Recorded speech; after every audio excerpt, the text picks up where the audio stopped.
मोनसे गोजोनथाव खौरां फोसावदों आसाम सरकारा। नोंथाङा गारि मटरजों जाब्रबथाय जाब्लाबो जेबो जिंगासिनांगौ गैला। जाब्रबथाय जायोब्ला नोंथांनि थाखाय रायजो सरकारा 2 लाख रां होगोन।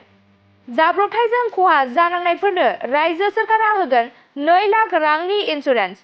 नाथाय बे 2 लाख रांनि इन्सुरेन्सखौ माबोरै मोनफुंनो हागोन? रायजो सरकारा होनाय बे इन्सुरेन्सनि 2 लाख रांखौ मोननो थाखाय माबोरै नोंथाङा आर'ज खालामनांगौ? नंगौ, नोंथाङा थारखौनो खोनादों। नोंथाङा जाब्रबथायाव खहा जायोब्ला सरकारनि 2 लाख रांनि इन्सुरेन्स कभार मोनगोन। नोंथाङा जाब्रबथायाव खहा जाखांनायनि उनाव सोरखारि थान्दैफोरनि मोनसे हानजाया नोंथांनि न'आव थांगोन। बे 2 लाख रांखौ मोननो थाखाय नोंथांनि भटार card, Aadhaar card, ration card आरो पासपोर्ट फट'नि गोनांथि जागोन। लोगोसे नोंथाङा बे फर्मखौ आबुं खालामनो थाखाय जेबो जिंगासिनांगौ गैया।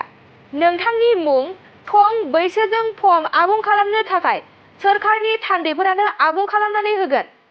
इन्सुरेन्सनि थाखाय नोंथाङा जेबो प्रिमियाम होनो नांनाय नङा।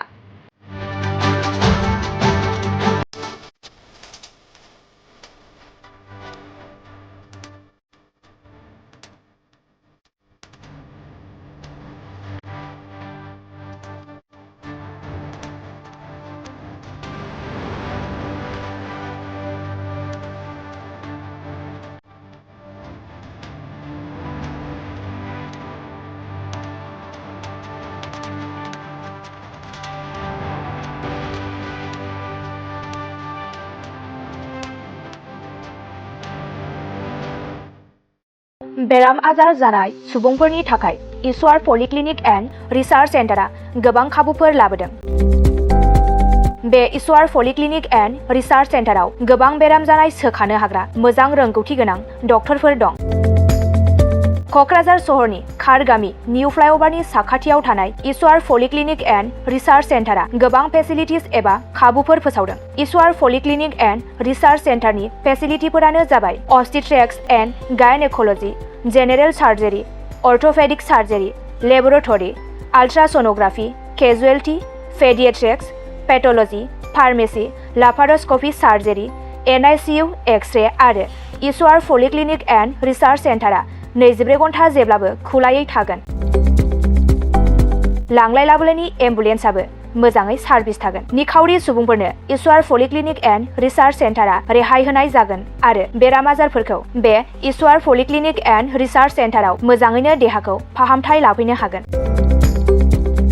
खम बेसेनाव जायखिजाया समावनो अपारेशन खालामनो हानाय जागोन। आबुङै खौरां लाहरनो थाखाय 9395024949 जानबुं नाम्बाराव खौरां लाहरनो हागोन आरो इमेल ishwarpoli30june@gmail.com आव जगाजग खालामनो हागोन। नमस्कार, মই ঈশ্বৰ পলিক্লিনিক ৰিচাৰ্চ চেণ্টাৰৰ সুপাৰিনটেণ্ডেণ্ট ডক্টৰ CK ডিমাৰীয়ে কৈছোঁ।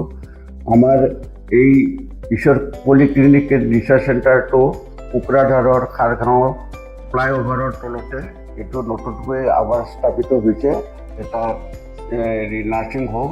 ইয়াতে আমাৰ এই নাৰ্ছিং হোমত বিভিন্ন বিভাগৰ চিকিৎসা কৰা হয়, যেনেকৈ অৰ্থ'পেডিক্সৰ আৰু গাইনক'লজি আৰু তাৰপিছতে জেনেৰেল চাৰ্জাৰী, আৰু আমাৰ ইয়াতে জেনেৰেল চাৰ্জাৰী হোৱাৰ লগতে লেপাৰস্কোপিক অপাৰেশ্যনো হয়।